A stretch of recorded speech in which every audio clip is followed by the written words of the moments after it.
Hello guys, welcome back to my channel Creative Story में आपका स्वागत है। गाइस, अगर आपको मेरी स्टोरी पसंद आती है तो please like share and comment करके ज़रूर बताइए कि आपको मेरी स्टोरी कैसे लग रही है। और जो भी मेरे चैनल पर नए आ रहे हैं प्लीज़ मेरे चैनल को सब्सक्राइब करें। Thank you. अब हम अपनी कहानी पर आगे बढ़ते हैं। अभी तक हमने देखा विंग कहता है, हाँ वो क्या है ना, मैं आत्माओं को देख सकता हूँ और उनकी विश भी पूरी करता हूँ। तो क्या आपकी भी कोई विश है? आप मुझे बता सकती है। वैसे मेरा नाम विंग है। अब आगे और उस आपका नाम? आत्मा कहती है मेरा नाम यांगली है। विंग कहता है ओके, तो आप ये बताइए आप यहाँ क्या कर रही है और आप रो क्यों रही है? क्या मैं आपकी कोई मदद कर सकता हूँ? यांगली कहती है मेरी मदद कोई नहीं कर सकता। विंग कहता है क्या मतलब? यांगली कहती है करीब एक हफ्ते पहले मैं अपने हस्बैंड के साथ यहाँ घूमने आई थी। हम दोनों की नई नई शादी हुई थी, मगर मुझे नहीं पता था कि मेरे साथ इतना बुरा हो जाएगा। दरअसल इसी सी के किनारे कुछ लोगों ने अचानक हम पर हमला कर दिया। उन लोगों ने हम दोनों को बेहोश कर दिया और फिर जब अगली मॉर्निंग मेरी आँख खुली तो मैं एक बेड पर थी। जब मैं उठी तो मैंने देखा वो एक बहुत बड़ा कमरा था जहाँ मुझे बंद करके रखा था। और फिर मैंने बाहर से आवाज़ सुनी जो कह रहे थे इस लड़की को मिलाकर पूरे 100 लड़कियाँ हो चुकी है और अब हम इन सभी को कंटेनर में डालकर अलग अलग सिटी के लिए रवाना करेंगे। तभी दूसरी आवाज़ आती है और वो कहता है पर अगर बॉस को पता चल गया कि इसमें एक लड़की शादीशुदा है और हमने उसके हस्बैंड को मार दिया है तब क्या होगा? तभी वो पहला वाला पर्सन कहता है उन दोनों को तुमने और मैंने दोनों ने पकड़ा है और फिर केवल तुम्हें और मुझे ही पता है कि वो लड़की शादीशुदा है और किसी को भी नहीं पता नहीं सिवाय तुम्हारे हमारे। इसलिए अपना मुंह बंद रखो, समझे, और भेजने की तैयारी करो। यांगली ने सारी बात विंग को बताई।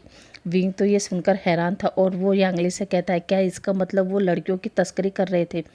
यांगली कहती है हाँ शायद, क्योंकि जब मैंने ये सब सुना मैं परेशान हो गई और मैं वहाँ से भागने के चक्कर में खिड़की से जंप मार दी, मगर मैंने देखा नहीं कि मैं 20वीं मंजिल पर हूँ और मेरी एक गलती और हड़बड़ाहट में मेरी मौत हो गई। और मैं यहाँ इसलिए आती हूँ कि शायद मुझे मेरे हस्बैंड मिल जाए, मगर वो यहाँ नहीं है। विंग कहता है आप फिक्र मत कीजिए, मैं आपके हस्बैंड को ढूंढूंगा। यांगली कहती है नहीं, उससे ज़्यादा ज़रूरी है तुम उन बाकी के लड़कियों को बचाओ, क्योंकि मैं नहीं चाहती मेरी तरह ही और कोई लड़की मरने पे मजबूर हो जाए। विंग कहता है ओके, मुझे बताइए आपकी मौत कहाँ हुई थी? यांगली कहती है नाइट मून होटल में। विंग कहता है ओके। तभी वांगजी विंग की आवाज़ लगाते लगाते वहाँ पहुँच जाता है। विंग वांगजी की तरफ देखता है। वांगजी विंग के पास आकर कहता है विंग तुम यहाँ क्या कर रहे हो? विंग कहता है वांगजी मैं इनसे बात कर रहा था। तभी विंग यांगली की तरफ देखता है, मगर अब यांगली वहाँ पर नहीं थी। विंग कहता है कहाँ चली गई? और वो इधर उधर देखता है मगर यांगली उसे नहीं मिलती। विंग वांगजी से कहता है वांगजी मुझे नाइट मून होटल जाना है। वांगजी कहता है क्या इस वक्त? विंग कहता है हाँ।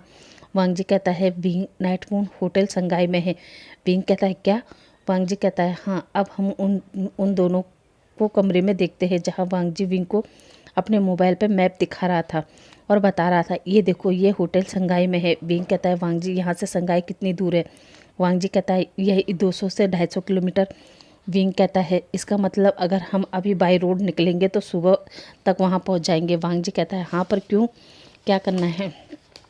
विंग कहता है ओके फिर अभी निकलते हैं। वांगजी कहता है अभी, पर क्यों? विंग कहता है गाड़ी में बताता हूँ। और वो दोनों वहाँ से चेकआउट करके निकल जाते हैं। अब वांगजी विंग से कहता है बीबी अब बताओगे क्या बात है और हम इस वक्त यहाँ से संगाई क्यों जा रहे हैं? जहाँ विंग वांगजी को बताता है दरअसल मैं अभी किसी घोस्ट से मिला, उसकी डेथ उस नाइट मून होटल के बिल्डिंग से हुई है। उसने मुझे बताया वहाँ से लड़कियों की अलग अलग कंट्री में भेजा जाता है, इसलिए मैं चेक करना चाहता हूँ कि क्या सच में वहाँ ऐसा काम होता है या नहीं। वांगजी जोर से ब्रेक मारता है और कहता है क्या तुम्हारे दिमाग में क्या चल रहा है विंग? विंग कहता है वहाँ चलो बताता हूँ। और वो दोनों निकल जाते हैं। अब अगली मॉर्निंग विंग संगाई पहुँच जाते हैं जहाँ विंग और वांगजी दूसरे होटल में अपने लिए रूम लेते हैं और फिर वो दोनों फ्रेश होते हैं। अब वो लोग काफ़ी थक गए थे इसलिए वो खा पी कर सो जाते हैं। अब हम शाम के 4 बजे विंग की आँख खुलती है और वो वांगजी को उठाता है और फिर वो दोनों बाहर जाते हैं जहाँ वो पहले तो कुछ खाते पीते हैं और फिर विंग वांगजी से कहता है कि उसे मॉल जाना है। वांगजी विंग को मॉल ले जाता है जहाँ विंग अपने लिए लेडीज़ के कपड़े लेता है और साथ ही एक छोटा सा हिडन कैमरा भी। वांगजी कहता है विंग ये तुम क्या कर रहे हो? विंग कहता है बताता हूँ। और फिर वो लोग वापस होटल में आते हैं जहाँ विंग लड़की की तरह ड्रेसअप होता है और वांग जी के सामने आता है। वांग जी तो विंग को देखकर पूरी तरह शॉक हो जाता है, क्योंकि विंग बहुत ज़्यादा ब्यूटीफुल लग रहा था। उसे देखकर ये बिल्कुल भी पता नहीं चल रहा था कि वो लड़की नहीं लड़का है। विंग वांग जी से कहता है, वांग जी मेरी बात अब ध्यान से सुनो। विंग वांग जी को अपना प्लान बताता है कि वो अब उस क्लब में जाएगा और तुम मेरे इस हिडन कैमरे से सब कुछ तुम अपने मोबाइल में देखोगे। अगर तुम्हें कुछ भी बुरा लगेगा तो तुम तुरंत पुलिस को कॉल कर देना, ठीक है। वांग जी कहता है वो तो ठीक है विंग, पर अगर तुम्हें कुछ हो गया तो। विंग कहता है वांग जी तुम माफिया होने के बावजूद डर रहे हो। वांग जी कहता है विंग मैं माफिया नहीं हूँ, मैं मसीहा हूँ गरीब लोगों का। बस विंग कहता है ओके मेरे मसीहा, अब तुम मेरे मसीहा हो, समझे। अब चले। वांग जी कहता है ठीक है, और वो दोनों उस क्लब में जाते हैं जहाँ विंग अंदर अकेला ही जाता है। उसके कुछ देर बाद वांग जी अब विंग ड्रिंक काउंटर पर बैठकर बार टेंडर से अपने लिए ड्रिंक लेता है और थोड़ी सी ड्रिंक करता है। अब विंग स्टेज की तरफ देखता है जहाँ कुछ गर्ल्स डांस कर रही थी। विंग उठता है और स्टेज पर जाता है और माइक लेकर कहता है हेलो एवरीवन, मेरा नाम विंग है और मैं आप सबके लिए आज यहाँ पर डांस करूँगा। इतना कहते हैं वहाँ बैठे जितने भी पर्सन थे वो सभी क्लैपिंग करने लगते हैं। विंग स्टेज पर बहुत अच्छा डांस करता है। तभी वहाँ एक पर्सन की नज़र विंग पर पड़ती है। विंग उसे बहुत पसंद आता है और वो अपने गार्ड को बुलाता है और कहता है इसे अपने साथ ले चलो, इसे काला बाज़ार में बहुत अच्छे पैसे मिलेंगे। वो गार्ड कहते हैं जी वो। अब विंग का डांस ख़त्म होता है और वो फिर से स्टेज से उतरकर उसी बार काउंटर पर बैठकर ड्रिंक करने लगता है। तभी विंग के पास वो गार्ड आते हैं और विंग से कहते हैं मिस आपसे हमारे बॉस मिलना चाहते हैं। विंग हाँ में जवाब देता है। अब विंग वांग जी की तरफ देखता है और अपने थंब दिखाते हुए इशारा करता है। अब विंग उन लोगों के साथ जाने लगता है। जैसे ही विंग उनके साथ उस क्लब में थोड़ा अंदर लिफ्ट में जाते हैं, अचानक वो गार्ड विंग के फेस पर रुमाल रख देते हैं, जिससे विंग बेहोश हो जाता है। वांग जी ये सब अपने मोबाइल में देख रहा था। अब वो लोग विंग को उस लिफ्ट में ही अंडरग्राउंड पार्किंग में लाते हैं और उसे कार में डालकर वहाँ से जाने लगते हैं। वांग जी जो सब अपने मोबाइल में देख रहा था वो भी अब वहाँ से निकलता है और अपनी गाड़ी में बैठता है और उस गाड़ी का पीछा करने लगता है। अब कुछ देर बाद वो गार्ड विंग को लेकर उस जगह पहुँच जाते हैं जहाँ उस बॉस ने बुलाया था। अब विंग चेयर से बंधा था, उसके आगे एक चेयर थी जो खाली थी और चारों तरफ गार्ड थे। अब विंग को होश आता है और वो अपने आप को बंधा देखकर कहता है ये सब क्या है और तुम लोगों ने मुझे बांधा क्यों है, आखिर ये सब क्या है। और फिर विंग उस गार्ड को देखता है और उसे देखकर कहता है तुम तो कह रहे थे कि तुम्हारा बॉस मुझसे मिलना चाहता है, तो मिलने का ये कौन सा तरीका है और तुमने मुझे बांधा क्यों है, और ये जगह कौन सी है। तभी दीवार के पीछे से आवाज़ आती है ये जगह मेरी है। और वो पर्सन उस दीवार के पीछे से चलकर विंग के सामने आता है। विंग कहता है कौन हो तुम।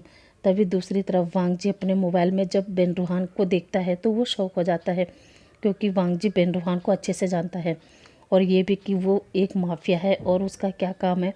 अब वांग जी अपने माथे पर हाथ रखता है और कहता है ओ गॉड, विंग जाने अनजाने में बहुत बड़ी मुसीबत में पड़ गया है। अब वांग जी तुरंत शुयान को कॉल करता है और बताता है कि विंग जाने अनजाने बेन रूहान के हाथ लग गया है। जो सुनकर शुयान एकदम शॉक हो जाता है और वो वांग जी से कहता है ये सब कैसे हो गया। वांग जी कहता है शुयान अभी ये सब का टाइम नहीं है, हमारे पास जितने भी गार्ड हैं उन सबको लेकर आओ। शुयान कहता है वांग जी अब गार्डों से काम नहीं चलेगा, अब हमें उन्हें भी शामिल करना होगा, उन्हें बताना होगा, अब वो ही है जो तुम्हारी मदद कर सकते हैं। वांग जी कहता है नहीं शुयान, तुम्हें पता है उन्हें छोड़े मुझे काफ़ी टाइम हो गया है। शुयान कहता है हाँ वांग जी, मैं जानता हूँ कि तुम्हें उन्हें छोड़ा काफ़ी टाइम हो गया है, मगर फिर भी वांग जी वो तुम्हारे अपने हैं और अपनों से ज़्यादा दिन दूर नहीं रह सकते हो। अब बात तुम्हारे प्यार की है, विंग के लिए इतना तो कर ही सकते हो ना। वांग जी कहता है पर शुयान कहता है परवर कुछ नहीं।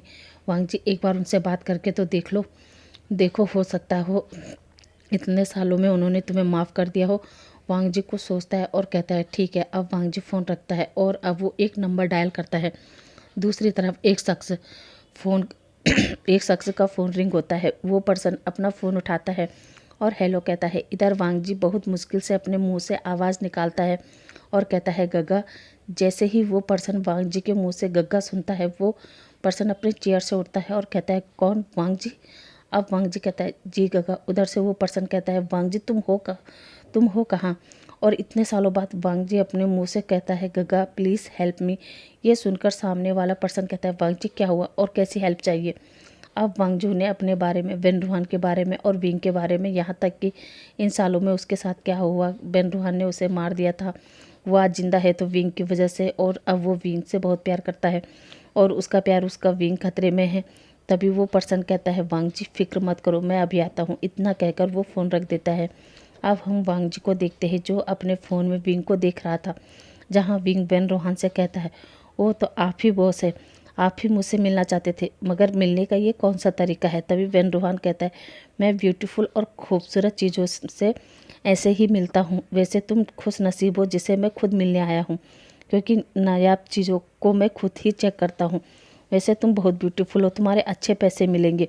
विंग कहता है क्या मतलब। बेन रूहान कहता है मेरा मतलब मैं एक जौहरी हूँ जो हीरो की तलाश करता हूँ, और तुम्हारी खूबसूरती तो कोहिनूर हीरे से भी बढ़कर है, और अब मैं तुम्हें ऑप्शन में रखूँगा और जो तुम्हारी सबसे ज़्यादा बोली लगाएगा तुम उसके समझे। विंग कहता है ओह तो तुम जौहरी नहीं बल्कि दलाल हो। वैसे ये बताओ तुमने अपनी घर की औरतों की बोली कहाँ से लगाई थी। ये सुनकर बेन रूहान को गुस्सा आता है और वो विंग के फेस पर एक स्लैप मारता है, जिससे विंग के माउथ के कॉर्नर से ब्लड निकलने लगता है, जो देखकर विंग हंसते हुए कहता है क्यों, अपने घर की औरतों के बारे में सुनकर बुरा लगा। तो क्या दूसरों की माँ बहन नहीं है, दूसरे की बेटी नहीं है, जिन्हें तुम ज़बरदस्ती यहाँ लाते हो और अपनी इन बड़ी बड़ी इमारतों में उन्हें दफन कर देते हो, दूसरों की माँ बहन बेटी को मरने पे मजबूर कर देती हो। बेन रूहान कहता है बहुत बोलते हो तुम, और अपने गार्ड से कहता है इसे कमरे में ले जाओ और हाँ इसका खाना पीना बंद कर दो। 2 दिन बाद बीजिंग में बहुत बड़ा ऑप्शन लगने वाला है, ये वहाँ उस ऑप्शन की शान बनेगी। वांग जी कहता है बीजिंग में, इसका मतलब ये विंग को बीजिंग ले जाने वाले हैं। इधर वो गार्ड विंग को एक कमरे में ले जाते हैं, वहाँ विंग को अंदर फेंकते हुए कहता है अब तुम यहाँ रहो। तो भी वो गार्ड कहता है तुम इसका ध्यान रखो, मैं बाकी लड़कियों को देखता हूँ, शाम को ये कंटेनर यहाँ से बीजिंग के लिए जाएगा। और वो कहता है ठीक है। वांग जी जानता था कि बीजिंग में काफ़ी जगह ऐसी है जहाँ से लड़कियाँ सप्लाई की जाती है, इसलिए वांग जी तुरंत शुयान को कॉल करता है और उसे कहता है शुयान बीजिंग में जहाँ भी अंडरग्राउंड क्लब है, बड़े बड़े क्लब है, वहाँ का पता करो। शुयान कहता है पर क्यों। वांग जी शुयान को बताता है कि वो लोग कल विंग को और उसके साथ बाकी लड़कियों को भी बीजिंग लेकर आ रहे हैं। शुयान कहता है क्या, पर ये बात तुम्हें किसने बताई। वांग जी कहता है ये सब मैं बाद में बताऊंगा, और वांग जी फ़ोन रख देता है। अब हम 2 दिन बाद का सीन देखते हैं। शाम के 7 बज रहे थे, तभी विंग के रूम का डोर खुलता है, जहाँ वो विंग को एक वाइट वेडिंग गाउन देते हैं और विंग से कहते हैं लो इसे पहन लो। विंग कहता है वेडिंग गाउन, पर क्यों। वो गार्ड कहता है मैं 5 मिनट में तुम्हें लेने वापस आऊँगा, तब तक तुम ये गाउन पहनकर रेडी हो जाओ। और विंग वो वेडिंग गाउन देखता है और कहता है वेडिंग गाउन ये तो वाइट है, और मेरा कैमरा इस पर, मैं अगर इस पर कैमरा लगाऊंगा तो वो लोग इस कैमरे को देख लेंगे। ओ गॉड अब मैं क्या करूं। मगर विंग तो विंग है, वो उस गाउन को पहन लेता है और अंदर से उस गाउन में एक छोटा सा छेद करता है और उसे उसमें उस कैमरे को रख देता है। इधर वांग जी वो सब देख रहा था। अब करीब 5 मिनट बाद वो गार्ड विंग को लेने आते हैं और विंग को उस कमरे में ले जाते हैं। अब विंग को एक कंटेनर के पास लाता है, जहाँ विंग के सामने जब उस कंटेनर का दरवाज़ा खुलता है तो विंग देखता है कि उस कंटेनर में बहुत सारी लड़कियां बैठी हैं, जिन्होंने विंग की तरह ही वाइट वेडिंग गाउन पहना है। अब वो गार्ड विंग को अंदर धक्का मारता है और फिर वो गेट बंद हो जाता है, जहाँ चारों तरफ अंधेरा हो जाता है, जिस वजह से वांग जी किसी का भी फेस नहीं देख पाता। अब वो कंटेनर चलने लगता है, वांग जी भी फटाफट वहाँ से गाड़ी में बैठता है और बीजिंग के लिए बाई रोड निकल जाता है। अब हम अगली मॉर्निंग का समय देखते हैं, जहाँ वो गार्ड बीजिंग में एक सी के किनारे रुकता है और फिर वहाँ से उन सभी लड़कियों को एक बड़े से शिप पर बिठाया जाता है। विंग कहता है शिप। अब वांग जी देखता है कि विंग के सामने एक बड़ी सी शिप है। वांग जी कहता है शिप, इसका मतलब इन लड़कियों की बोली शिप पर लगती है। और फिर वांग जी तुरंत शुयान को कॉल करता है और बताता है शुयान वो लोग लड़कियों को की बोली क्लब में नहीं बल्कि शिप पर लगा रहे हैं। शुयान कहता है क्या। वांग जी कहता है हाँ मैं सी की तरफ जा रहा हूँ, तुम लोग भी जल्दी से आओ। शुयान कहता है ओके हम आ रहे हैं। कुछ देर बाद वांग जी, शुयान और वांग जी के गार्ड सभी सी के किनारे खड़े थे। शुयान कहता है वांग जी वो लोग उस शिप को कहाँ ले गए होंगे। वांग जी कहता है वो लोग शिप को किसी आइलैंड पर ले गए होंगे। शुयान कहता है यहाँ तो इतने सारे आइलैंड हैं, हम कैसे पता करें कि वो लोग उन सबको किस आइलैंड पर ले गए होंगे। वांग जी कहता है उसकी चिंता तुम मत करो, तुम जल्दी से एक शिप हायर करो। शुयान कहता है ओके। कुछ देर बाद शुयान एक शिप लेकर आता है जिस पर वांग जी और बाकी सब बैठ जाते हैं। अब वांग जी अपने मोबाइल में देखता है और शुयान को बताता है कि ये शिप गुयांगशी की तरफ जा रहा है। शुयान कहता है ओके। तभी शुयान फिर से वांग जी से पूछता है वांग जी क्या तुमने सिचेनगा से बात की? वांग जी कहता है हाँ। शुयान कहता है गगा कब आएंगे? वांग जी कहता है पता नहीं, इधर शिप में ही विंग और बाकी लड़कियों की बोली लग रही थी। वहाँ आए हुए लोग अपनी अपनी पसंद की लड़कियों पर बोली लगा रहे थे। अब लास्ट में विंग की बारी आती है। विंग पर हर कोई बोली लगा रहा था। तभी उसी शिप पर एक पर्सन बैठा था जिसने विंग की सबसे हाई बोली लगाई थी। अब बेन रोहान गुयांगशी पहुंच जाता है जहां बेन रोहान का एक बहुत बड़ा होटल था जहां बहुत सारे कमरे बने थे। वो सभी लोग उन लड़कियों को उन होटल रूम में ले जाते हैं और उन लड़कियों से कहते हैं तुम लोग घबराओ मत, हम लोग तुम्हारे साथ कुछ नहीं करेंगे। वो सब लड़कियां शौक कि इन लोगों ने हमें ख़रीदा है और ये हमें कह रहे हैं कि घबराओ मत। तभी वो पर्सन भी विंग को लेकर एक कमरे में जाता है जहां विंग कहता है छोड़ो मेरा हाथ, तुम मुझे कहाँ ले जा रहे हो? तभी अचानक विंग के कपड़ों से वो कैमरा गिर जाता है जो बेन रोहान देख लेता है। वो कहता है कैमरा, इसका मतलब इसने किसी को तो यहाँ बुलाया है अपनी मदद के लिए। और बेन रोहान उस पर्सन से कहता है सर आप इन्हें अंदर ले जा सकते हैं, आपको यहाँ कोई तकलीफ नहीं होगी। वो पर्सन हाँ में सिर हिलाता है और विंग को एक कमरे में ले जाता है जहाँ विंग अंदर घुसते ही एक फ्लावर पॉट उठाता है और उस पर्सन से कहता है देखो तुम मेरे पास मत आना, मैं तुम्हारा सर फोड़ दूंगा। तभी वो पर्सन कहता है विंग इसे नीचे रख दो। तभी विंग शौक होते हुए कहता है आप मेरा नाम कैसे जानते हैं? वो पर्सन कहता है हाँ मैं तुम्हारा नाम भी जानता हूँ और तुम्हारे लवर वांग जी को भी जानता हूँ और मैं जानता हूँ कि कुछ ही देर में वो भी पहुँचने वाला है। विंग कहता है आप मेरे और वांग जी के बारे में इतना सब कैसे जानते हो? वो पर्सन कहता है मैं इसलिए जानता हूँ कि मैं वांग जी का गगा हूँ। विंग कहता है क्या गगा? नहीं आप झूठ बोल रहे हैं, वांग जी का कोई नहीं है। वो पर्सन कहता है उसने झूठ बोला था। विंग कहता है झूठ? पर वांग जी झूठ क्यों बोलेगा? वांग जी झूठ नहीं बोल सकता, आप झूठ बोल रहे हो। देखो मैं लड़की नहीं लड़का हूँ, प्लीज़ मुझे जाने दो, मुझे बाकी लड़कियों को बचाना है। तभी सिचेन कहता है विंग वो सब लड़कियाँ सेफ है। विंग कहता है क्या सच में?